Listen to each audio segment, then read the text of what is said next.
ओढ़नी के रंग पियर, ओढ़नी के रंग पियर, ओढ़नी के रंग पियर, जादू चला रहल बा।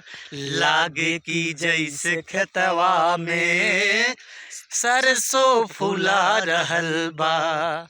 लागे की जैसे खेतवा में सरसों फुला रहल बा। और आगे कहत बा, पौआ के तोहरी पायल जब छन से छनक जाला, लागे कि कौनो भंवरा बगिया में गुनगुनाता।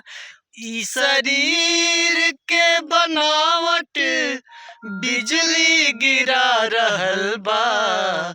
लागे की जैसे खेतवा में, लागे की जैसे खेतवा में सरसों फुला रहल बा। लागे की जैसे खेतवा में सरसों फुला रहल बा।